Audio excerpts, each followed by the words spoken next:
pala naka-record. Yan mga sir, to, Honda Civic FD na yung upper gauge niya blackout. Yan, sabi ni sir, pangalawang beses na ito nangyari. Yan, okay naman yung ano, yung lower gauge niya, gumana naman. Yung upper lang blackout. Naka-isang taon lang din daw after na ma-repair. May blackout ulit siya.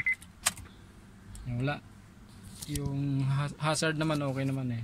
Yung signal. Blackout lang talaga, walang display yung upper gauge nya. Buksan natin mga sir kung kaya pa i-repair kasi pangalawang beses na pala to. Parang ano din eh, parang pagkain din. Pagkain mo. May mga hangganan.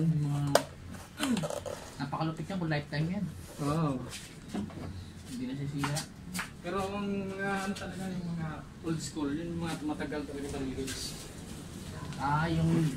Yung dibal pa na bilog. Oo, yung mga tumatagal. Ito kasi mga LED na ata bulb dito eh. Oo.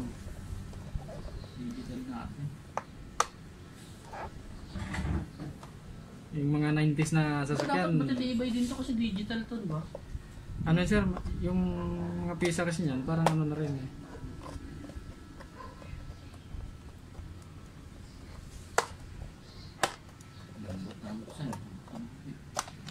Pangalawang beses na pala to. Sa akin na rin bumili.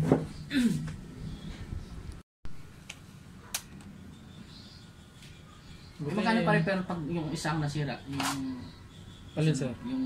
Yung lower.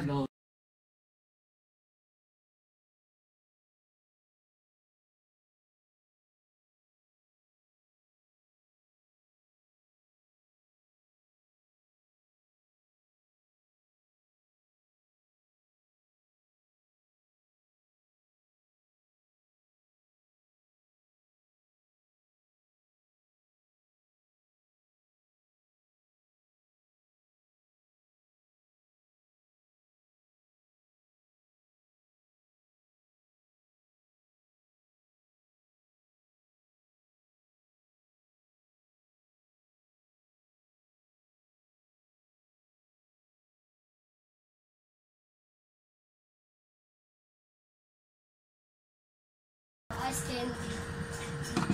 Wala na ice candy. Ice pop na lang. Yan mga sir, ito na yung ano, yung upper gauge ng Honda Civic FD. Blackout issue, okay na siya. Yan, okay na mga sir. Pulang-pula. Yan, okay na. Dito pala yung RPM sa baba, no? pero yung takbo dun sa taas. Speedometer.